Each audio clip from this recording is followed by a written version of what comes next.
हिंदी में यूपीएससी की तैयारी से संबंधित प्रोग्राम्स को देखने के लिए सब्सक्राइब करें study IQIAS Hindi. A very, very, very warm-hearted welcome to all of you. This side is Abhinav Kumar Maurya और मैं आपके समक्ष लेकर प्रस्तुत हूँ क्लाइमेटोलॉजी अर्थात जलवायु विज्ञान की एक और इंटरेक्टिव क्लास। और आज की इस क्लास में हम क्या डिस्कस करने वाले हैं, तो जैसा कि आप लोगों ने थंबनेल में बेहतर तरीके से देख लिया होगा, आज की इस क्लास में हम डिस्कस करने वाले हैं साइक्लोन डिजास्टर मैनेजमेंट के बारे में, अर्थात चक्रवात के आपदा प्रबंधन के बारे में। देखिए, अगर मैं आपसे कहूं कि डायरेक्टली हम टॉपिक पर आए, तो हमने प्रीवियस क्लास में देख रखा था कि किस प्रकार से जो है वो किसी स्थान पर, और खासकर अगर मैं भारत के परिप्रेक्ष्य में बोलूं तो भारत में किस स्थान पर चक्रवातों का सबसे ज्यादा प्रभाव देखने को मिलता है। तो यहां समझिएगा बच्चों, मैं आपसे एक्सप्लेन करना चाहता हूं कि हमने प्रीवियस वीडियो में देख रखा है कि विश्व में अर्थात वर्ल्ड में साइक्लोन्स का वितरण किस प्रकार का है, विश्व में चक्रवातों का वितरण किस प्रकार का है। क्या भारत के हर एक क्षेत्र में आपको चक्रवात देखने को मिलते हैं, या फिर क्या विश्व में हर एक स्थान पर जहां समुद्री सीमा बनती हो या कोस्टल बॉर्डर बनती हो, क्या उस स्थान पर चक्रवातों की उपस्थिति होती है? तो आंसर इज नो। याद रखिएगा कि चक्रवात या मैं कहूं साइक्लोन, ये अलग अलग नामों से, और खासकर उष्णकटिबंधीय चक्रवात, ये स्थानों पर अलग अलग नामों से जाने जाते हैं। कारण क्या है? कारण इनका सिंपल सा है कि इनका बहुत ज्यादा डिस्ट्रक्टिव नेचर होता है, बहुत ज्यादा विनाशकारी प्रवृत्ति होती है। अब इस चीज को सेकंड पॉइंट पे अगर हम आए तो ध्यान से समझिएगा। अगर मैं आपसे कहता हूं कि भारत के परिप्रेक्ष्य में अगर हम साइक्लोन डिजास्टर मैनेजमेंट करना चाहते हैं तो हमारा मेन फोकस किस स्थान पर होना चाहिए, तो जैसा कि आप इस डायग्राम में पीछे देख सकते हैं कि हमारा मेन फोकस होना चाहिए बेसिकली हमारे पूर्वी घाट वाले पार्ट में, ईस्टर्न कोस्टल लाइन के आसपास। तो चलिए हम इसके बारे में स्टार्ट करते हैं। और सबसे पहला प्रश्न मैं आपसे पूछना चाहता हूं, क्या आप लोगों ने कभी ये लाइन, ये स्टेटमेंट सुना है कि बकिंघम कैनाल अर्थात बकिंघम नहर भारत के परिप्रेक्ष्य में कभी निर्मित की गई थी, या फिर क्या कभी भारत में आपको बकिंघम कैनाल के नाम से कोई नहर देखने को मिली?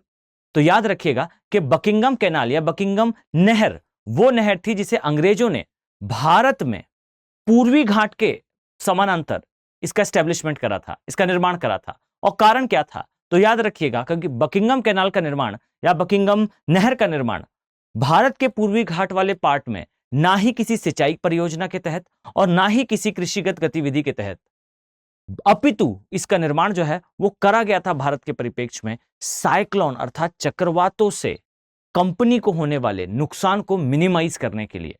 अब यहां मेरा कंपनी से आशय क्या है? तो याद रखिएगा, मेरा आशय है ईस्ट इंडिया कंपनी से। याद रखिए, ईस्ट इंडिया कंपनी जो भारत आई थी, आने के पश्चात इन्होंने अपनी बड़ी बड़ी फैक्ट्रीज लगाई थी, और ये फैक्ट्रीज खासकर तटीय क्षेत्रों में स्थित थी। और भारत का एक तटीय क्षेत्र जिसे हम पूर्वी घाट के नाम से जानते हैं, इस स्थान पर साइक्लोन अर्थात चक्रवातों के बार बार आने को देखते हुए अंग्रेजों ने उस समय की विश्व की सबसे बड़ी परियोजनाओं में से एक रन करी थी भारत में, सिर्फ इस उद्देश्य से कि कंपनी को जो चक्रवातों के कारण होने वाला नुकसान है उसे कम करा जा सके। अब इस चीज को समझिए, अगर मैं आपसे कहता हूं कि भारत के परिप्रेक्ष्य में भारत का क्या तैयारी है इस चक्रवात को लेकर या चक्रवात के प्रबंधन को लेकर, ये हो या किसी भी प्रकार की आपदा हो। अब बहुत ध्यान से समझिएगा कि विद्यार्थी जो है वो आपदा प्रबंधन जैसे टॉपिक्स को काफी ज्यादा लाइटली लेता है, and they used to think like कि ये टॉपिक्स को वो खुद ही मैनेज कर सकता है। आज के इस वीडियो को इत्मीनान से देखें और देखने के पश्चात ये एग्जामिन करें कि क्या ऐसा है कि आप ऐसा आंसर खुद स्टडी करके लिख पाते। देखिए, मैं आपसे ये कहना चाहता हूं कि आप ऐसा स्वयं कर सकते हैं, पर एक दो आपदाओं के बारे में आपको मोटे तौर पर इन अ ब्रॉडर सेंस समझ लेना चाहिए।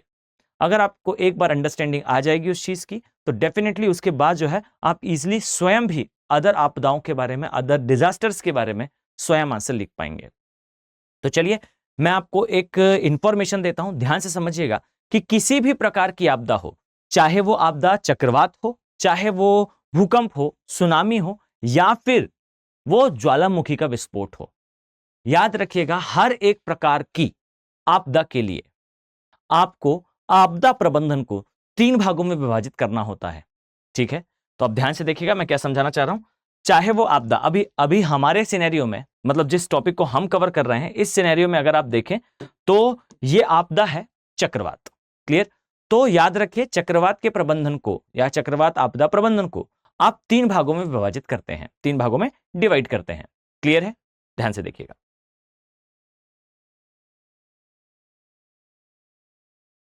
याद रखें चक्रवात आपदा प्रबंधन या मैं कहूं किसी भी प्रकार की आपदा का प्रबंधन, इसे आप 3 पार्ट में कैसे डिवाइड करेंगे तो यहां ध्यान से समझिएगा। सबसे पहला भाग याद रखें कि आपको चक्रवात के आने के पूर्व एक वार्निंग सिस्टम हर एक आपदा के लिए विकसित करना होगा। ठीक है, अब यहां याद रखिए कि वार्निंग सिस्टम या मैं कहूं आपदा पूर्व की चेतावनी हेतु एक सिस्टम, इस सिस्टम के डेवलपमेंट के लिए आप क्या क्या यूज कर सकते हैं। अब यहां से आपको अपना इनोवेशन लाना है। ठीक है, आप इसमें सैटेलाइट्स का यूज कर सकते हैं, आप इसमें जो है वो टेक्नोलॉजी का यूज कर सकते हैं, आप इसे कंप्यूटर बेस्ड सिस्टम्स का यूज कर सकते हैं। यहां बहुत सारी संभावना है, यानी कि आप किस प्रकार से जो है वो चक्रवात के आने के पूर्व चेतावनी दे पाएंगे, इसके लिए सिस्टम है। ओके, एक ये पॉइंट हुआ। अब यहां ध्यान से समझिएगा कि अगर मैं आपसे कहूं कि भारत के परिप्रेक्ष्य में जो चेतावनी देने के लिए सिस्टम हम पहले यूज करते थे, ये सिस्टम था बेसिकली यूएस बेस्ड, यानी कि यूएसए की जो सैटेलाइट्स थी जो हिंद महासागर या मैं कहूं इंडियन ओशन और बे ऑफ बंगाल के ऊपर स्थित थी, ये सैटेलाइट्स बेसिकली हमको इंफॉर्मेशन देती थी कि आपके एरिया में जो है साइक्लोन आने वाला है। परंतु इसकी एक सबसे बड़ी समस्या थी बच्चों, सबसे बड़ी समस्या यह थी कि भारत के परिप्रेक्ष्य में जब इस प्रकार की चेतावनी हमें मिलती थी तो उस समय चेतावनी को एक मजाक की तरह लिया जाता था। कारण क्या था? कारण यह था कि यह चेतावनी हमें मिलती थी इस प्रकार से कि यूएसए से हमें कॉल आता था, सैटेलाइट सिस्टम से हमें जानकारी मिलती थी कि आपके यहां सुनामी या चक्रवात हिट करने वाला है। और कब हिट करने वाला है? तो सिंपल सा है, खिड़की खोलो सामने चक्रवात है। यानी कि ये जो वार्निंग है ये हमें काफी लेट मिल पाती थी, इतना लेट कि हम उसके लिए किसी भी प्रकार की रेडीनेस नहीं ला पाते थे। तो इस चीज को समझिएगा कि चेतावनी जो हमें मिले, वो चेतावनी देने के लिए तो बहुत सारे सिस्टम संभव हैं, परंतु यहां काम की बात यह है कि चेतावनी हमें टाइमली मिल पाए, यानी कि उस समय मिल पाए जिस समय हमें इसकी रेडीनेस के लिए तैयारी का समय मिले। क्लियर है? तो अब याद रखें, एक है चेतावनी या पूर्व चेतावनी प्रणाली। अब यहां याद रखें कि पूर्व की चेतावनी प्रणाली में आज के समय भारत क्या क्या यूज करता है, तो इसको हम अभी देखने वाले हैं। बट पहले मैं आपको तीनों जो है वो एक एक करके समझा दूं। 3 पॉइंट्स में या 3 सेगमेंट में हम इसे डिवाइड करते हैं। पहला हो गया पूर्व चेतावनी की प्रणाली। सेकंड याद रखें भारत के परिप्रेक्ष्य में या किसी भी आपदा और किसी भी देश के परिप्रेक्ष्य में। अब देखिए मैं आपसे क्या कहना चाहता हूं, याद रखें सामान्यतः विद्यार्थी जो है वो इस प्रकार का आंसर लिखता है कि मान लीजिए कोई आपदा आई और आप एक आईएएस ऑफिसर हैं, और ये भी याद रखिएगा कि ये पार्ट जो है ओवरलैप करता है आपके केस स्टडी से। तो अब समझिएगा इस चीज को कि मान लीजिए जो स्टूडेंट जनरली सोचता है आपदा प्रबंधन के बारे में कि एक मैंने अर्ली वार्निंग सिस्टम दे दिया तो अगला स्टेप क्या होने वाला है, तो इमेजिनेशन में आता है कि अगला स्टेप बेसिकली ये होगा कि आपदा आएगी तो उस समय हमें क्या करना है, यानी कि खाने के पैकेट्स प्रोवाइड करे जाएंगे, दवाइयां प्रोवाइड करी जाएगी, और आपके जो आंसर होते हैं उसका 60-70% वेटेज यही हो जाता है। याद रखें कि आपके आंसर का सिर्फ 10 या 20% is the upper most limit, इससे ऊपर कभी नहीं जाना है आपको चेतावनी के सिस्टम में। आपको इससे ऊपर नहीं जाना है कभी भी साइक्लोन या किसी भी आपदा के आने पर। उस दौरान आप क्या कर रहे हैं, याद रखें आपको एक लिमिटेड डेटा ही देना है। ठीक है, यानी कि जिस समय आपदा आए, आपदा के दौरान कार्य। ओके, यानी कि जिस समय आपदा होगी उस समय हमें क्या कार्य करने चाहिए। एक पार्ट आपका ये होगा। अब नेक्स्ट ये होगा कि जब आपदा आकर चली गई, यानी कि जिस समय आपदा एंड हुई उस समय आपको क्या कार्य करने चाहिए, और साथ में आपको क्या ऐसे कदम उठाने चाहिए जिससे अगली बार जब वो आपदा आए तो उसका प्रभाव सबसे कम हो। इसे बेसिकली कहा जाता है पुनर्वास तथा शमन, यानी कि रिहैबिलिटेशन एंड मिटिगेशन। क्लियर? तो याद रखें पुनर्वास, तो ये बेसिकली वो पॉइंट्स हैं जिन पॉइंट्स पर आप डिस्कशन करेंगे अपने आंसर में। तो याद रखिए चक्रवात या किसी भी आपदा के प्रबंधन के परिप्रेक्ष्य में आपको किस किस पॉइंट पर अपना डिस्कशन रखना है, तो आपको हमेशा इन 3 पॉइंट्स के आसपास ही अपना डिस्कशन लाना है। क्या क्या होगा, तो एक बार मैं रिपीट कर दूं। याद रखिए कि हर एक आपदा के परिप्रेक्ष्य में आपको याद रखना है कि आपदा के पूर्व की चेतावनी, दूसरा आपदा के दौरान का कार्य, तथा पुनर्वास तथा शमन यानी कि मिटिगेशन एंड रिहैबिलिटेशन। क्लियर? अब यहां याद रखिए कि कुछ ऐसी आपदाएं जिन्हें बहुत ज्यादा भयंकर, बहुत ज्यादा ब्रूटल माना जाता है, उनके ब्रूटल होने का सबसे बड़ा कारण यह होता है कि उनका आपदा प्रबंधन काफी ज्यादा टफ होता है। कैसे? तो अगर मैं आपको कहूं भूकंप के केस में या फिर अर्थक्वेक के केस में सबसे बड़ी समस्या क्या है, तो याद रखिएगा भूकंप के केस में सबसे बड़ी समस्या यह है कि इसका कोई भी वार्निंग अलार्म सिस्टम नहीं है, कोई भी पूर्व चेतावनी की प्रणाली नहीं है। हमें मात्र इतना पता होता है कि बेसिकली ये जो भूकंप है ये किस क्षेत्र में आ सकता है और किस क्षेत्र में इसके आने की संभावना न्यूनतम है। परंतु ऐसा कोई भी वैज्ञानिक, ऐसा कोई भी साइंटिस्ट नहीं है जो एग्जैक्टली ये बता पाए कि किस समय पर यह आपदा आएगी। क्लियर है?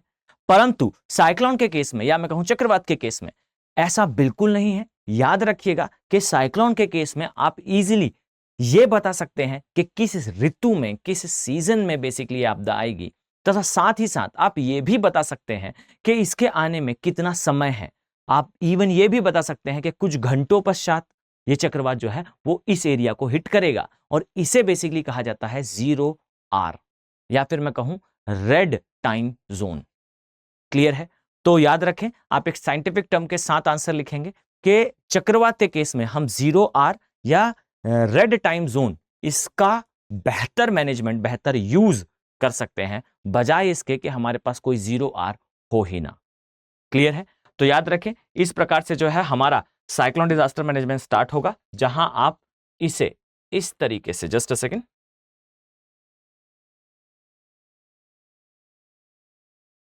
आप इसे इस तरीके से जो है वो प्लॉट करेंगे।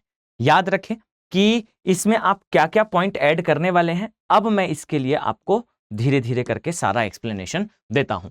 तो सबसे पहले याद रखें कि मॉनसून के आगमन के कारण भारत में जो पश्चिमी घाट है वहां ज्यादा साइक्लोन की हिट की संभावना समाप्त हो जाती है। पूर्वी घाट के क्षेत्र में सबसे ज्यादा इंपॉर्टेंट है, इसीलिए मैं बार बार रेफरेंस में लूंगा पूर्वी घाट को। तो इस चीज को अपने दिमाग में क्लियर रखिएगा। सबसे पहले हम देखेंगे, याद रखिएगा सबसे इंपॉर्टेंट पार्ट क्या है। सबसे इंपॉर्टेंट पार्ट तो याद रखिए, सबसे इंपॉर्टेंट पार्ट है पुनर्वास तथा शमन। आपके आंसर का याद रखिए 50% पार्ट हमेशा यह होना चाहिए कि आपदा आने के पश्चात आपने कौन सा ऐसा कार्य करा जिससे अगली बार ये आपदा जो है वो कभी ना आए। याद रखें कि एक अच्छा ब्यूरोक्रेट, एक अच्छा अधिकारी या एक अच्छा प्रशासक की ये सबसे बड़ी कैरेक्टरिस्टिक्स होती हैं या ये सबसे बड़े गुणधर्म होते हैं कि आपदा आने के पश्चात वो रिलीफ नहीं ले रहा है, वो रेस्ट नहीं लेगा, वो हर बार तैयारी स्टार्ट करेगा कि अगली बार आपदा आए तो ये जो नुकसान अभी हुआ है, ये जो डैमेज अभी हुआ है, इसे मिनिमाइज करा जा सके।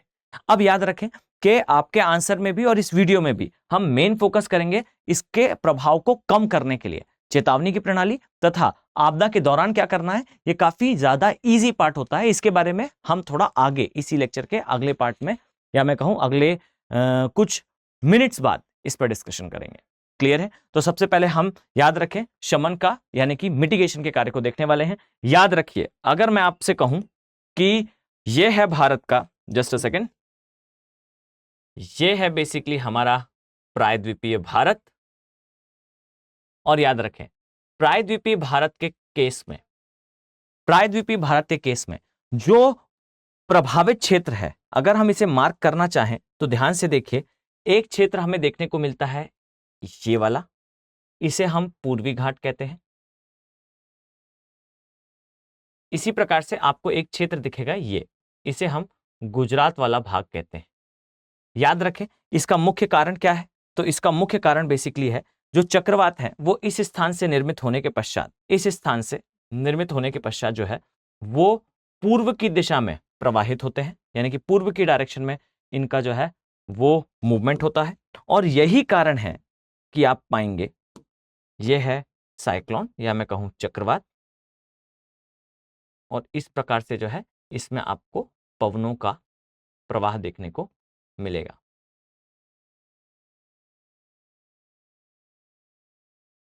इस प्रकार से पवनों का प्रवाह देखने को मिलेगा। अब यहां याद रखें कि भारत के परिप्रेक्ष्य में आपको इस क्षेत्र और इस क्षेत्र के लिए क्या क्या कार्य करने हैं जिससे इसके प्रभाव को सबसे कम करा जा सके। तो इसके लिए मैं एक वर्ड इंट्रोड्यूस कर रहा हूं, बहुत ध्यान से देखिएगा। याद रखें, हमें बनाना है साइक्लोन अर्थात चक्रवात इंजीनियर्ड स्ट्रक्चरिंग। अब ये क्या है? चक्रवात इंजीनियर्ड स्ट्रक्चरिंग या चक्रवातों से बचाने हेतु, इसके प्रभाव को मिनिमाइज करने हेतु अधोसंरचना का निर्माण। क्लियर? तो ध्यान से देखिएगा मैं आपसे क्या कहना चाह रहा हूं। याद रखें कि आपको बेसिकली इस प्रकार से, जस्ट अ सेकेंड, आपको बेसिकली इस प्रकार से समझाना होगा। जो क्षेत्र है, जस्ट अ सेकेंड, जो क्षेत्र है इसमें आप क्या क्या चीजें ऐड करेंगे जिससे जब कभी चक्रवात आए तो इसका प्रभाव सबसे कम हो। तो ध्यान से देखिएगा, अगर मैं आपसे कहूं कि ये जो क्षेत्र है इसके सामने का, ये बेसिकली कौन सा क्षेत्र होगा, तो याद रखें इस क्षेत्र को हम कहेंगे कि ये ओशनिक पार्ट है या ये बेसिकली एक सागरीय क्षेत्र है। क्लियर है पॉइंट? अब नेक्स्ट डायमेंशन ध्यान से देखिए, याद रखें कि आपको जब कभी ज्योग्राफी में डायग्राम बनाने हैं तो आपको इस बात का विशेष ध्यान रखना होगा कि आपको एग्जामिनर को ये बताना आवश्यक है कि आप जो भी डायग्राम प्लॉट कर रहे हैं इसका व्यू क्या है। तो याद रखिएगा ये फाइन डिटेलिंग जब आप किसी डायग्राम में देते हैं तो एग्जामिनर ये मानकर चलता है कि स्टूडेंट को ज्योग्राफी का या सब्जेक्ट का, रिस्पेक्टिव सब्जेक्ट जिसमें भी आप डायग्राम बना रहे हो, उसका इन डेप्थ नॉलेज है। याद रखिए ये शेडिंग बताती है कि बेसिकली आपका जो डायग्राम है ये कौन सा व्यू से देख रहे हैं आप इसे। याद रखें ये क्रॉस सेक्शनल व्यू को दर्शित करता है। अब यहां पर ध्यान देने योग्य बात है, सबसे पहले जो साइक्लोन है या मैं कहूं जो चक्रवात है, ध्यान से देखिएगा, जो चक्रवात है ये जब चलना प्रारंभ करेगा तो तट की ओर आएगा। अब यहां पर आपको कुछ चीजों को अपने दिमाग में रखना है, आंसर में इसे शो नहीं करना है। ध्यान रखें कि किसी भी चक्रवात के आने पर सबसे पहले आपको क्या देखने को मिलता है। तो याद रखिए चक्रवात के आने पर आपको 3 चीजें देखने को मिलती हैं। सबसे पहली, सबसे इंपॉर्टेंट, अगर चक्रवात आता है तो सबसे पहले तेज वर्षा होगी, कुछ ही देर पश्चात जो है वो ऊंची ऊंची लहरें आना स्टार्ट होंगी। अगर आपने प्रीवियस वीडियो देखा होगा तो आपको पता होगा चक्रवातों के आने पर सर्ज आता है। सर्ज का मतलब होता है ऊंची तरंगे जो सागर से स्थल की ओर हिट करती हैं। इसे जो है कभी कभार सुनामी भी कहा जाता है जब इनकी तीव्रता बहुत अधिक हो। तो याद रखिए कि सबसे पहले जो है वो तेज हवाएं चलेंगी। हवाएं चलने के पश्चात जो है वो सागर की ओर से बड़ी बड़ी लहरें हिट करेंगी और लहरों के हिट करने के कारण क्षेत्र में जो है जल भराव होगा और जल भराव के कारण जो है बाढ़ जैसी स्थिति आ जाएगी। अब इन सभी चीजों से बचने के लिए सबसे पहली, सबसे इंपॉर्टेंट चीज है, आप तट के आसपास जो है वो एक वनस्पति का आवरण निर्माण करेंगे। और ये कौन सी वनस्पति होगी, तो आई थिंक आप सभी अंदाज लगा पा रहे होंगे। अगर आपने क्लाइमेटोलॉजी का पूरा सेक्शन देखा है तो याद रखें इस क्षेत्र में आपको सबसे पहले, इसे अगर हम 3 जोनों में या 4 जोनों में डिवाइड करें तो याद रखिएगा कि सबसे पहले आपको जिस क्षेत्र का निर्माण करना होगा वो होगा इस प्रकार से जोन 1, जोन 1। और याद रखिए इस जोन 1 में आपको क्या विकसित करना है, तो दिमाग में बेहतर तरीके से क्लियर कर लें। यहां पर आपको अनूप वन का एक प्रकार जिसे हम कहते हैं मैंग्रोव, इनका विकास करना होगा। अब यहां पर जानने योग्य बात है, याद रखें कि जिस भी स्थान पर मैंग्रोव का विकास होता है, मैंग्रोव वास्तव में क्या होते हैं, मैंग्रोव वास्तव में एक्सटेंडेड रूट के होते हैं, या मैं कहूं ऐसे पेड़ होते हैं जिनकी जड़ें जो है वो जमीन से बाहर होती हैं। अब यहां याद रखिए, अगर मैं आपसे कहूं कि मैंग्रोव वास्तव में दिखते कैसे हैं, तो यहां पर ध्यान से देखिएगा। हम इसे रफ में just for your better understanding मैं यहां ड्रॉ कर रहा हूं, ध्यान से देखिए। यह है आर्द्र क्षेत्र। अब याद रखिए जिस भी स्थान पर आर्द्र भूमि क्षेत्र होगा और साथ में वहां पर सागर होगा, यानी कि सागर के कारण उस स्थान पर लवणीय प्रभाव देखने को मिलेगा, खारेपन का प्रभाव देखने को मिलेगा। आप पाएंगे कि बड़े आकार के तो नहीं परंतु सघन ऐसे वन देखने को मिलेंगे जो इस प्रकार से, जिनकी जड़ें जो है वो बाहर निकली होंगी। क्लियर? यानी कि ये जो है वो पेड़ वास्तव में अपनी जड़ों पर तो खड़ा है परंतु ये जो जड़ें हैं ये इस प्रकार से बाहर निकली हुई हैं। और याद रखिए ये जो बाहर निकली हुई जड़ें आपको नीचे दिख रही हैं, यानी कि जो पार्ट मैंने नीचे ड्रॉ करा है, आप पाएंगे कि इन जड़ों के द्वारा जो पेड़ है वो अपने आप को वास्तविकता में क्या कर रहा है, वो आर्द्र भूमि या दलदली क्षेत्र से थोड़ा ऊपर उठा रहा है।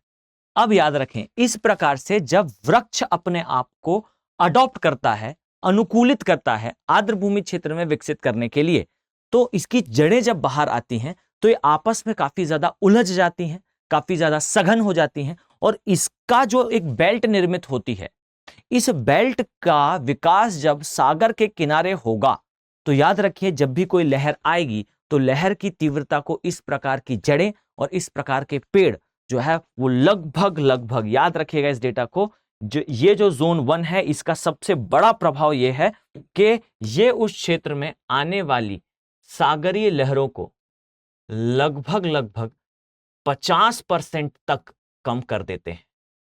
यानी कि जो तीव्रता है उसे 50% तक कम कर दिया जाता है। तो याद रखें कि जोन फर्स्ट सबसे इंपॉर्टेंट है, और इसकी इंपॉर्टेंस को आप इस बात से भी समझ सकते हैं कि एक साइक्लोन आया था, जिस साइक्लोन ने हिट करा था बेसिकली किसको, उड़ीसा को, और उड़ीसा में उस साइक्लोन के कारण मात्र 3 लोगों की मृत्यु हुई थी, तथा जो जनधन का नुकसान है, अगर मैं इसे मान लूं कि ये x है, क्लियर, अमाउंट को अगर हम ना इमेजिन करें तो ये x है, तो उसी साइक्लोन ने जिसने उड़ीसा को हिट करा, उड़ीसा को हिट करने के बाद वो साइक्लोन, वो चक्रवात समाप्त हो गया, परंतु उस चक्रवात के कारण आंध्र प्रदेश में सबसे ज्यादा नुकसान हुआ और वहां 35 से ज्यादा लोगों की मृत्यु हुई, तथा 10x यानी कि जितना नुकसान उड़ीसा में हुआ था उससे 10 गुना नुकसान आंध्र प्रदेश में हुआ। कारण क्या था? कारण यह था कि उड़ीसा वास्तव में एक स्मार्ट स्टेट है। उड़ीसा परफेक्टली नोज, उड़ीसा को बेहतर तरीके से जानकारी है कि उड़ीसा जो है वो पूर्वी तट के सबसे ज्यादा खतरनाक क्षेत्र में आता है, यहां साइक्लोन आने की सबसे अधिक संभावना है, और यही कारण है कि उड़ीसा ने इस क्षेत्र में जो है वो साइक्लोन से बचने के लिए मैंग्रोव वनों का विकास करा, और इसके समानांतर आप पाएंगे कि आंध्र प्रदेश में इस प्रकार के वनों को पूरी तरह से काट दिया गया, और आपको देखने को मिला कि साइक्लोन के आने पर सबसे ज्यादा जो हानि है वो आंध्र प्रदेश को हुई। अब यहां याद रखिए कि इसके पहले तक, अब इस टॉपिक को, इस इंफॉर्मेशन को अपने नोट्स में ऐड करिएगा कि गवर्नमेंट की छोटी छोटे चेंजेस कैसे वृहद स्तर पर जो है वो प्रभाव लाते हैं। तो आपको देखने को मिलेगा कि गवर्नमेंट ऑफ इंडिया ने आज से कुछ वर्ष पूर्व जो मैंग्रोव है इसे स्टेट लिस्ट का पार्ट बना दिया था, यानी कि तटीय क्षेत्रों में जो मैंग्रोव वन है इसे जो है स्टेट लिस्ट का पार्ट बनाया, और स्टेट लिस्ट का पार्ट जैसे ही बना, सारे तटीय राज्यों ने मैंग्रोव को मास लेवल पर कट करा, और मास लेवल पर कट करने के पश्चात हुआ ये कि इन सभी राज्यों में उन स्थानों पर सी फेसिंग फ्लैट बने, और जब साइक्लोन आया सारे फ्लैट उनके निवासियों के साथ जो है वो सागर के अंदर समा गए।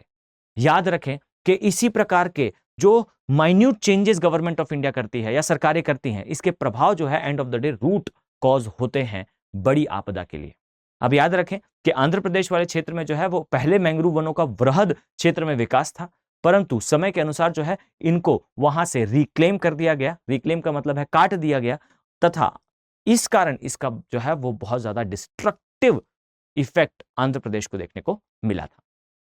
आज के समय उड़ीसा को जो है वो इसके लिए काफी ज्यादा अप्रिशिएट करा जाता है इवन इन यूएन के चक्रवात के आने पर मिनिमम डैमेज स्टेट का स्टेटस दिया है किसे? उड़ीसा को, भारत सरकार ने।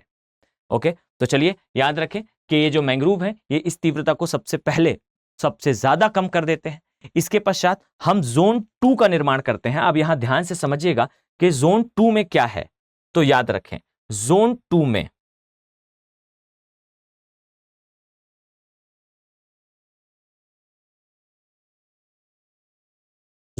में जो है ऐसी वनस्पतियों का विकास करा जाता है, याद रखिएगा, जिन्हें हम कहते हैं तटीय, या मैं कहूं कोस्टल वेजिटेशन या तटीय वनस्पति, इसे जोन 2 कहते हैं।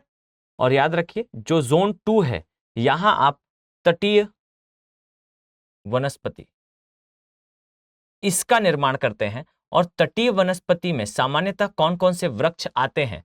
तो आई थिंक आप सभी को पता होगा, ऐसे वृक्ष, ऐसे पेड़ जिनके तने गोल होते हैं। अब याद रखिए इसका सबसे बड़ा प्रभाव क्या है, तो आपको समझ में आएगा कि जो तटीय वनस्पति है इसमें सबसे पहले तो नारियल के पेड़, इसके अलावा पाम। अब ये जो डेटम पेड्स हैं, ये डेटम ट्रीज हैं, ये जो पेड़ होते हैं, इन पेड़ के तने आपको कैसे दिखाई देते हैं? गोल दिखाई देते हैं। अब ये गोल के साथ साथ कैसे होते हैं? फ्लेक्सिबल होते हैं।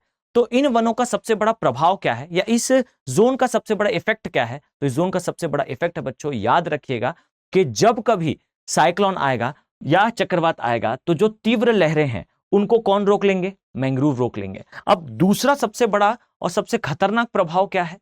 सबसे खतरनाक प्रभाव यह है कि जब साइक्लोन आएगा तो तीव्र गति से क्या चलेंगी? पवनें चलेंगी। इन पवनों के वेग को कम करने में सबसे बड़ा कंट्रीब्यूशन किसका होता है? इस प्रकार के तटीय वनों का। याद रखें कि जोन 2 किसे कम कर देगी? तो कम कर देगी पवनों के वेग को। क्लियर है? अब याद रखें कि साइक्लोन आया, साइक्लोन आने के बाद सबसे पहले जोन 1 ने किसे कंट्रोल कर लिया? जोन 1 ने कंट्रोल कर लिया है सागर की तरंगों को या सागर की लहरों को। जोन 2 ने क्या कंट्रोल कर लिया है? पवनों के वेग को। अब याद रखें, इसके पश्चात जब साइक्लोन कंटिन्यू करेगा तब की स्थिति में होगा ये बच्चों कि जो पानी है, जो जल है, वो आगे की ओर बढ़ना स्टार्ट होगा। क्यों बढ़ना स्टार्ट होगा? क्योंकि साइक्लोन के हिट करने पर धीरे धीरे जो है वो जल आगे बढ़ रहा है। अब आगे बढ़ने पर जल का भराव होने वाला है। क्लियर? तरंगों की स्पीड को तो मैंग्रोव ने रोक लिया, लेकिन जल को आगे जाने से वो रोक नहीं पाएगा। तो जल बहता हुआ आगे की क्षेत्र की ओर बढ़ेगा। अब इस समय शहरी क्षेत्रों में ये धीरे धीरे करके प्रवेश करेगा, भले ही गति कम है, परंतु याद रखिएगा कि ये प्रवेश अवश्य करेगा। और इसे प्रवेश करने से रोकने के लिए आप यहां पर एक कैनाल का, या मैं कहूं नहर का निर्माण करेंगे। और याद रखिए, ये नहर जो है ये काफी चौड़ी होगी और इस नहर में एक अरेंजमेंट होगा कि इस नहर का एक स्लोप होगा जो आगे जाकर सागर में खुल जाएगा। यानी कि जोन 3 में आप नहरों का निर्माण करेंगे और ये समानांतर नहरें होंगी। यहां 4 से 5 नहरें हो सकती हैं, गहरी नालियां होंगी। जैसे ही पानी भरता हुआ निकलते हुए आगे आएगा और भरने के लिए क्षेत्र में प्रवेश करेगा, वो जो जल है वो इन नहरों में समा जाएगा और इस जो नहरें हैं ये आगे जाके सागर में ही कहीं खुल जाएंगी, जिससे उस जल का निकास हो जाएगा। तो याद रखें, जो शहरी क्षेत्र हैं वो सुरक्षित रहेंगे जल के भराव से। अब जो है वो इस प्रकार से आप इसे इंडिकेट करेंगे। अब याद रखें कि आप तैयार कर चुके हैं एक सिस्टम को, एक स्ट्रक्चर को, एक संरचना को, जहां पर 3 तरीके से जो सुनामी के आने पर, आपदा के समय इवेंट होने वाले हैं, उसके लिए डेडिकेटेड सेगमेंट्स हैं। हवाओं को कम करने के लिए हमारे पास तटीय वन है, लहरों को रोकने के लिए हमारे पास मैंग्रोव है, और जल के भराव को रोकने के लिए हमारे पास कैनाल सिस्टम है या नहर सिस्टम है। पॉइंट क्लियर है? तो अब हम तैयार हैं। अगर साइक्लोन कहीं आता है तो इसके प्रभाव को हमने बहुत कुछ कम कर दिया है, परंतु अभी भी आप पाएंगे कि जो क्षेत्र हैं वहां तीव्र वर्षा जरूर होगी और पवन के वेग को इसने कम तो करा है पर शून्य नहीं कर पाएगा। तब के केस में यानी कि कोई ना कोई प्रभाव जब किसी क्षेत्र में देखने को मिलेगा, तब आप बताएंगे कि चक्रवात प्रभावित क्षेत्रों में जो तटीय क्षेत्र हैं वहां पर किस प्रकार से अर्बन एरिया प्लानिंग होगी। अब आप अपने आंसर में और टेक्निकलिटीज ऐड करेंगे, यानी कि ये जो क्षेत्र आपको देखने को मिल रहा है, ध्यान से देखिएगा मैं क्या कहना चाहता हूं। ये जो क्षेत्र आप यहां शो करेंगे अपने डायग्राम में, उसके लिए आप मैप बनाएंगे। यहां ध्यान से समझिएगा, यह है शहरी क्षेत्र। याद रखें, अब इस शहरी क्षेत्र में क्या क्या होने वाला है या क्या क्या रेडीनेस आप यहां के लिए प्रपोज करेंगे, ये आप बताएंगे। अब ध्यान से समझिएगा, मैं नेक्स्ट पार्ट ऐड कर रहा हूं, ध्यान से देखें। आप ये बताएंगे कि हम ये मानते हैं कि इस प्रकार से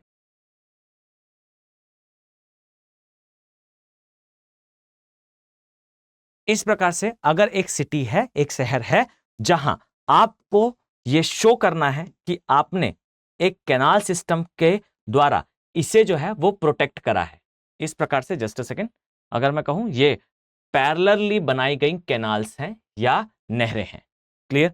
तो यहां पर हम मेंशन करेंगे ये है नहर वाला पार्ट, ये है नहर वाला क्षेत्र। अब इस सिटी एरिया में आपको कंट्री प्लानिंग किस प्रकार की करनी है, तो याद रखिएगा आप ये समझाएंगे, ये बताएंगे कि वास्तविकता में हमें जो मेजर ह्यूमन सेटलमेंट है यानी कि मुख्य मानवीय अधिवास है, इसे किस प्रकार से मैनेज करना है। तो याद रखें, आपको मुख्य आवासीय क्षेत्र जो है वो तट से जितना दूर हो सके वो करना है। लेकिन यहां ध्यान देने योग्य बात है कि सबसे लास्ट में नहीं करना है। क्यों लास्ट में नहीं करना है? तो इसका रीजन यह है कि आपदा आने पर व्यक्ति जो है स्थान छोड़कर दूसरे स्थान पर जाने का प्रयास करेगा। तो इसके लिए आपको यह समझाना है कि हमें बेसिकली जो ह्यूमंस का सेटलमेंट है यानी कि मानव का अधिवास वाला क्षेत्र है, उसे इस प्रकार से लोकेट करना है। यह होगा मानव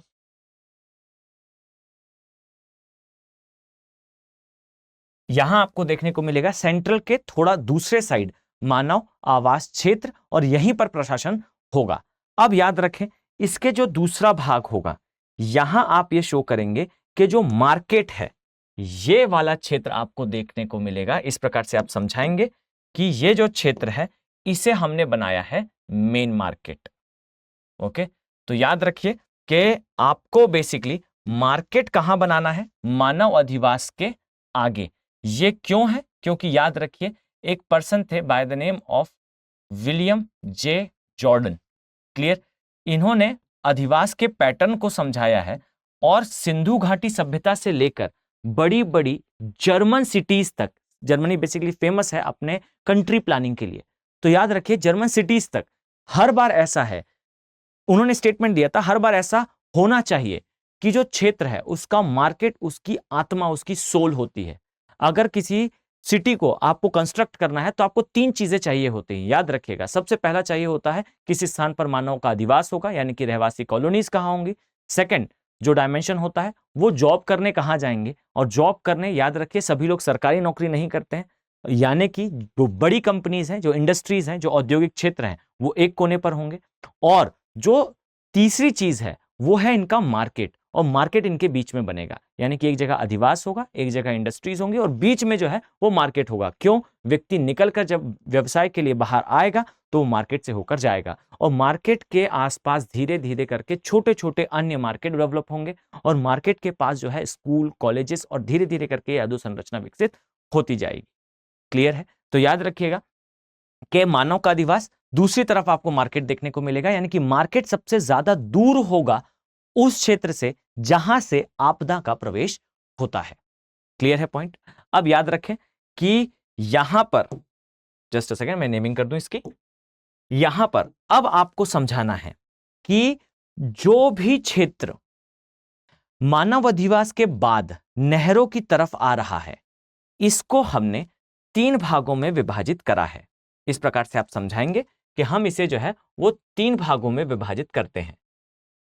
अब यहां ध्यान से देखिए, आप ये समझाएंगे कि हम इस क्षेत्र को जो तट के बिल्कुल समीप स्थित है उसे 3 भागों में विभाजित करेंगे। अब याद रखिए, यहां पर तट के सबसे समीप हमें क्या देखने को मिलेगा? तट के सबसे समीप हमें वो एरिया देखने को मिलेंगे जहां से जो व्यक्ति है उसे निकालना काफी आसान हो, यानी कि अगर आपदा आती है और किसी केस में हमें उस एरिया को खाली कराना है तो हमें उसे खाली कराने में सबसे कम समय लगे। और ये सबसे कम समय कब लगेगा? जब वहां बड़ी बड़ी सड़कें होंगी, बड़े अच्छे मार्ग होंगे, एक्सप्रेस हाईवेज होंगे, रिंग रोड्स होंगे। तो याद रखिए कि ये जो क्षेत्र होते हैं ये जनरली होते हैं वो भाग जहां पर आपको पासिंग रोड्स, यानी कि किसी बाहर के दूसरे शहर से आने वाले वो मार्ग जो यहां से गुजर रहे हैं। अब यहां याद रखिए, इससे आशय यह है कि हम इस क्षेत्र से व्यक्ति को इजीली निकाल इसलिए पाएंगे क्योंकि सामान्यतः जो व्यक्ति है ये बैठा भी हुआ है अपने व्हीकल पे। याद रखें कि नहरों के बाद आपको पहला जो स्थान बनाना है वो स्थान जहां से हाईवेज पास हो, ओके, रिंग रोड पास हो। तो ये रिंग रोड है, जब ये पास होगा तो रिंग रोड सामान्यतः सिटी से बाहर होता है, तो ये सिटी से बाहर भी हो गया। और अगर आपदा आती है तो इन रिंग रोड्स को हम आगे रोक भी सकते हैं, जो लोग इसमें हैं उन्हें इजीली मूव करा के बाहर भी ला सकते हैं। तो एक ऑप्शन हो गया, या तो आप दूसरी सिटी की पासिंग यहां से कर दें। दूसरी चीज हो गई, आप यहां पे कुछ हार्ड इंडस्ट्रीज को, हार्ड इंडस्ट्री से आशय क्या है? हार्ड इंडस्ट्री से आशय है ऐसे उद्योग जिसमें सामान्यतः जो मशीनरी, जो मानवीय या मैं कहूं जो ह्यूमन रिसोर्स यूज होता है, ये लेस एक्सपेंसिव हो, और अगर हम इसे ऑर्डर दें तो ये इजीली जो है मोबिलाइज मैनर में उसे खाली कर सके। अब इसके क्या उदाहरण होते हैं तो ध्यान से समझिएगा। ऐसे उद्योग जो कम मशीनरी तथा कम ह्यूमन रिसोर्स का यूज करते हैं, इसमें सामान्यतः आता है लकड़ी पर आधारित उद्योग।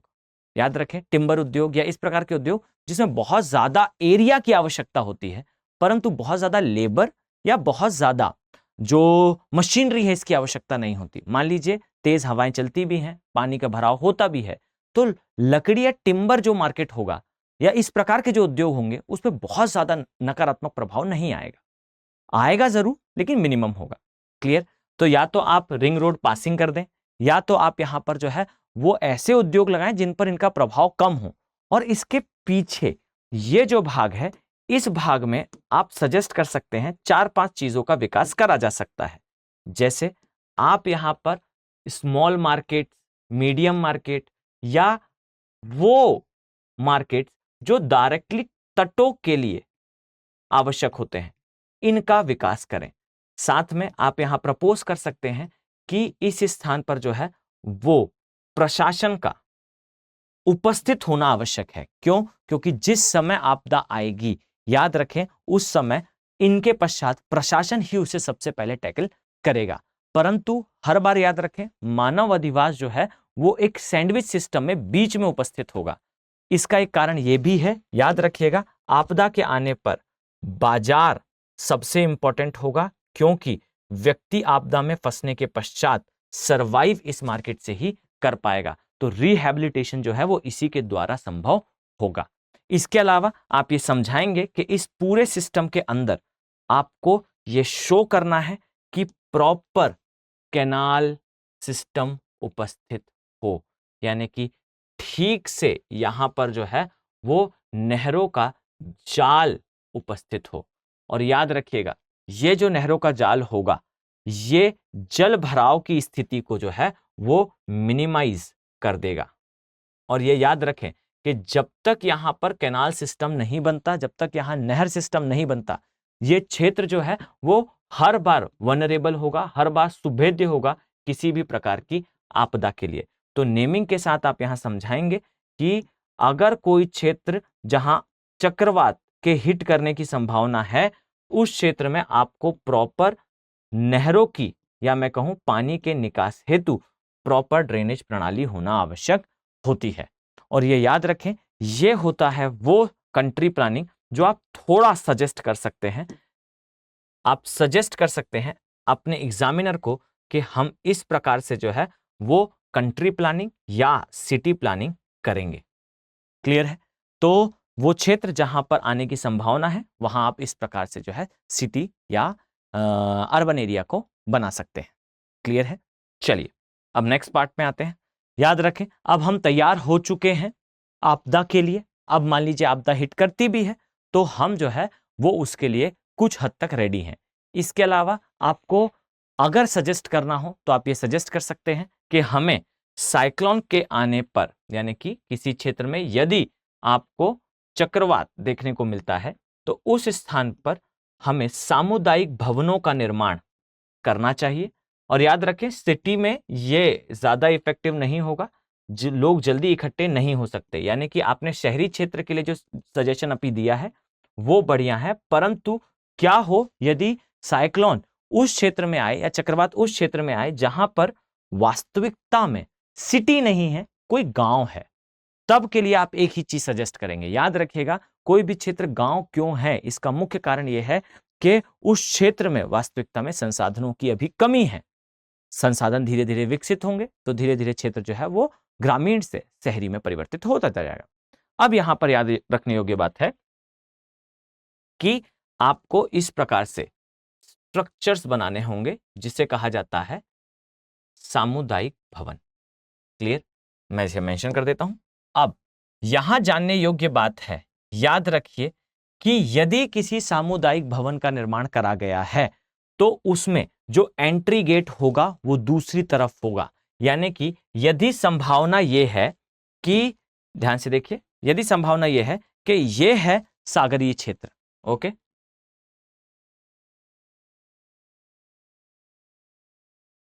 अगर ये है सागरीय क्षेत्र और संभावना है इस दिशा से आपदा के आने की, तो याद रखिए हर बार जो एंट्री गेट होगा ये इसके एग्जैक्टली विपरीत दिशा में होगा। ये होगा बेसिकली प्रवेश द्वार। दूसरी चीज आप ये समझाएंगे कि जो भी प्रवेश द्वार के विपरीत जगह होगी, यानी कि इसका ये वाला भाग, यहां पर किसी भी प्रकार की कोई भी खिड़की या दरवाजा उपस्थित नहीं होगा। दूसरी चीज आप ये समझाएंगे कि ये ऊपर से कुछ इस प्रकार से दिखाई देगा, यानी कि ये जो भवन होगा ये गोल होगा। क्लियर है? यानी कि ऊपर से देखने पर ये अंडाकार एग शेप का दिखाई देगा। अब यहां याद रखिए, इसको एग शेप बनाने का कारण क्या है? इसे एग शेप बनाने का कारण है कि ये एरोडायनेमिक होगा, यानी कि तेज हवा में ये उखड़ कर अलग नहीं होगा। क्लियर है? इस प्रकार से यहां एंट्री गेट होगा। इसके साथ आप ये बताएंगे कि ये जो साइड की दीवारें हैं, क्लियर, इन दीवारों पर आप वेंटिलेटर्स या पतली खिड़कियां का निर्माण करेंगे। ओके, यानी कि जो वायर्ड पतली पतली खिड़कियां होती हैं, क्लियर, इस प्रकार की खिड़कियों का निर्माण होगा, ना कि स्क्वायर शेप की। क्लियर है? इसके अलावा आप यह भी बताएंगे कि इसके पीछे वाले भाग में, यानी कि जहां से एंट्री हुई है, उस स्थान पर आपको यह शो करना है यहां पर भोजन अर्थात फूड का भंडार होगा या स्टोर हाउस होगा। और यहां याद रखिएगा, आप ये समझाएंगे कि यहां पर जो फूड होगा इसकी सबसे बड़ी विशेषता यह होगी कि ये ड्राई होगा, यानी कि सूखे अनाज होंगे, तथा यहां पर जो फूड रखा जाएगा ये कम से कम 7 से 9 दिन के लिए उस गांव की जनसंख्या को सरवाइव करने के लिए उपयुक्त पोषण दे पाए। क्लियर है?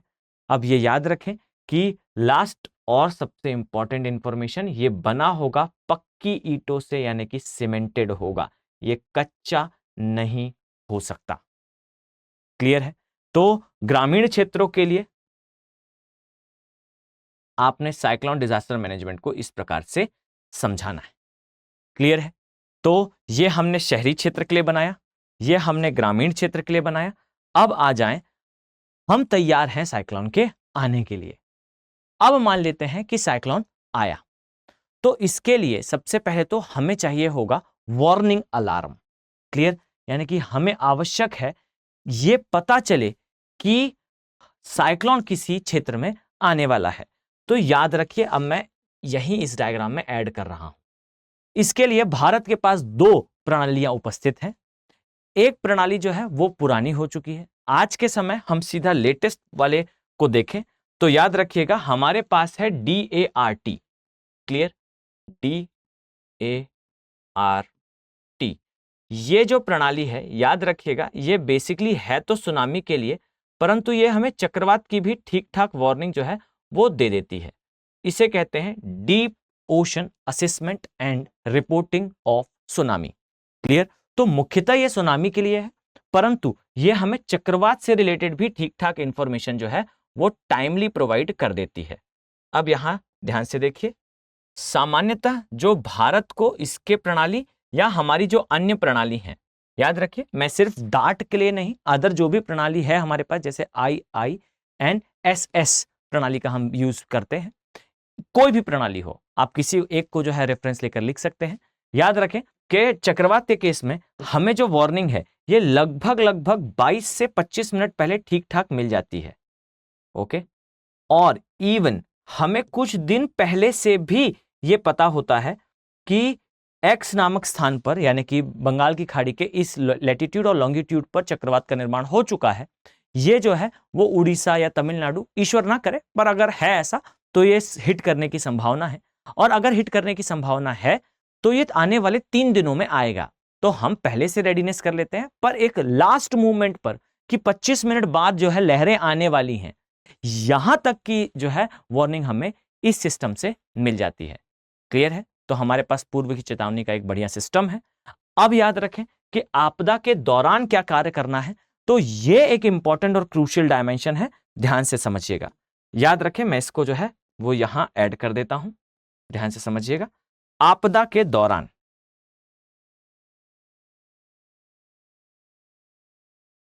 अब ध्यान से समझिए, याद रखिए जिस समय आपदा आएगी उस समय आपको क्या क्या करना है और क्या नहीं करना है। तो सबसे पहले आपको आपदा आने पर जो टीवी है, यानी कि टेलीविजन या टेलीकम्युनिकेशन है, इसके द्वारा जो न्यूज है उसे स्प्रेड कराना है। याद रखें कि गवर्नमेंट ऑफ इंडिया ने एक एक्ट पास करके यह बाध्यकारी कर दिया है हर एक टेलीकम्युनिकेशन के नेटवर्क्स के डिस्ट्रीब्यूटर्स को कि अगर प्रशासन चाहे तो लोकहित में आपके चैनल का यूज किसी इंफॉर्मेशन को स्प्रेड करने में कर सकता है। अब यह नहीं कि जो है वो चुनाव प्रचार प्रसार में यूज कर सकता है, बेसिकली ये यूज कर सकता है किसी आपदा के आने पर उसकी जानकारी को स्प्रेड करने के लिए। तो एक डायमेंशन ये हो गया कि आपदा के आने पर जो है वो जानकारी को स्प्रेड करा जाएगा। अब यहां याद रखिए कि इसके पश्चात आपको क्या नहीं करना है। आपको सोशल मीडिया पर जाकर इंफॉर्मेशन को तुरंत शेयर नहीं करना है। आपको पहले टीवी पर इसको स्प्रेड करना है, अवेयरनेस लानी है, ना कि डिस्ट्रिक्ट कलेक्टर जाए और अपने फेसबुक पेज में, या फिर मान लीजिए आप एक्स नाम के डिस्ट्रिक्ट में रहते हैं तो उस डिस्ट्रिक्ट के जनरली जो है वो फेसबुक पेजेस होते हैं प्रशासन के, आप उस पेज पर जाकर इंफॉर्मेशन शेयर नहीं करेंगे। पहले आप ऑथेंटिक नेटवर्क से इसके बारे में अवेयरनेस ले आएंगे कि इस क्षेत्र में जो है आने की संभावना है। अब जब सभी को प्रॉपर इंफॉर्मेशन मिल चुकी है, इसके पश्चात आप इसे कंफर्म करने के लिए सोशल मीडिया का यूज करेंगे। क्लियर है? अब यहां याद रखिए कि जो सोशल मीडिया है इसकी एक सबसे बड़ी समस्या है कि यहां पर फेक न्यूज काफी ज्यादा होगी। तो आप वहां समझाएंगे अपने आंसर में कि सोशल मीडिया पर आकर हमने ये इंफॉर्मेशन दी ही क्यों है, जिससे इस फेक न्यूज की समस्या का समाधान करा जा सके। तो हम वहां आकर सबसे पहले इस चीज को ही वेरीफाई करेंगे कि हमने ही ये इंफॉर्मेशन स्प्रेड करी है और इसकी इंटेंसिटी या इसका होना, इसकी इतनी इतनी संभावनाएं है, किसी भी प्रकार की अफवाह पर ध्यान ना दें। क्लियर है? अब इससे आपने क्या कहा, आपने सबसे पहले जो है सबको जानकारी दी क्या हो सकता है इसकी, और यह जानकारी दी कि क्या नहीं है इस चीज की। क्लियर है? अब यहां ध्यान से देखें, नेक्स्ट आप क्या करने वाले हैं। तो याद रखिएगा, नेक्स्ट आपका कार्य होगा कि आप आपदा के बारे में इंफॉर्म करने के पश्चात जिस जिस स्थान पर आपदा आई है, यानी कि आपदा अंडरगोइंग है, अब जिस भी स्थान पर आपदा आई है उस स्थान से आपको बिजली व अन्य इस प्रणाली को बंद कर देना है। यानी कि मान लीजिए आपको पता चले कि एक्स नाम के स्थान पर जो है अब पानी भरना स्टार्ट हो रहा है, लोग कम है या उन्हें हटाया जा रहा है या हटाया जा चुका है, इसके साथ ही आप सबसे पहले उस स्थान की बिजली यानी कि पावर को कट कर देंगे। क्यों? क्योंकि जल भराव होने पर ज्यादातर लोगों की मृत्यु इस कारण से नहीं होती कि व्यक्ति डूब गया, इस कारण से हुई कि शॉक लगने से उसकी मृत्यु हो गई। तो आप बिजली को कट करेंगे और इसके पश्चात जो भी कोऑर्डिनेशन है, अब यहां पर याद रखिए आपको लोगों को जानकारी देनी है, जो लोग फंसे हुए हैं कि उन्हें क्या करना है। अब याद रखें, इसके लिए आप करेंगे ये कि आप यूज करेंगे रेडियो का। अब यहां याद रखें आप किस एम्पलीट्यूड का यूज करेंगे। तो याद रखिएगा कि जो एफएम है, फ्रीक्वेंसी मॉडिफाइड, ये बंद हो जाएगा साइक्लोन के आने पर। आप यूज करेंगे एएम का, एम्पलीट्यूड मॉडिफाइड सिस्टम का। याद रखें कि ये वो चैनल्स हैं जो साइक्लोन के आने पर भी कम्युनिकेशन के लिए यूज करे जा सकते हैं, ये बंद नहीं होंगे। और यही कारण है कि ऑल इंडिया रेडियो हो या रेडियो सिस्टम हो, गवर्नमेंट इसे बंद नहीं करती, क्योंकि जब कभी आपदा आती है उस कंडीशन पे सारे कम्युनिकेशन के मोड जो है वो बंद हो जाते हैं, परंतु नहीं बंद होता तो वो है रेडियो। तो रेडियो के द्वारा जो लोग फंसे हुए हैं उनसे कम्युनिकेशन एस्टेब्लिश करने का आप प्रयास करेंगे और उनके लिए जो रिसोर्सेस हैं वो उपलब्ध कराएंगे। अब यहां पर उपलब्ध कराने वाला डायमेंशन आ जाता है कि आप उन्हें जो है वो राशन, पानी या सैनिटेशन या फिर जो भी अन्य आवश्यकता है दवाइयों की या अन्य चीजों की, वो उपलब्ध कराएंगे। और याद रखें कि ये आपदा के दौरान का कार्य है। इसी में मैं एक डायमेंशन ऐड करता हूं।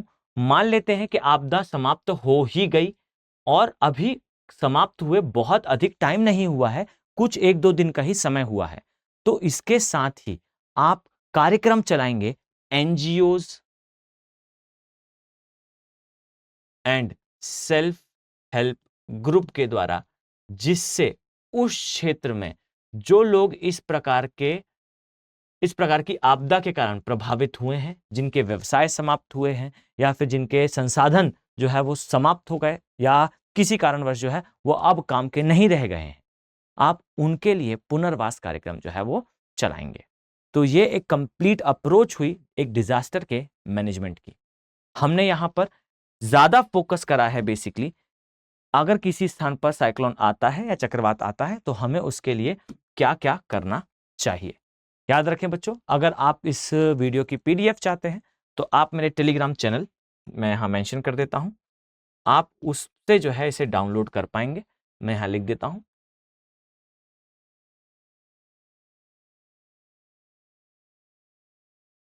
इस चैनल से आप इस पीडीएफ को टेलीग्राम चैनल से डाउनलोड कर सकते हैं। अदरवाइज अगर आप बनाना चाहें तो आप स्वयं भी डायग्राम प्लॉट कर सकते हैं, परंतु अगर आपके पास पीडीएफ होगी तो रेफरेंस थोड़ा इजी हो जाएगा।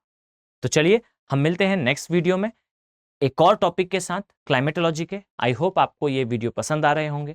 मैं मानकर चलता हूं कि अगर आप वीडियो के इस पार्ट तक पहुंचे हैं तो आप एक सीरियस एस्पिरेंट हैं, सीरियस तैयारी करने वाले विद्यार्थी हैं। तो आप अपने सुझाव कमेंट सेक्शन में ज़रूर दें।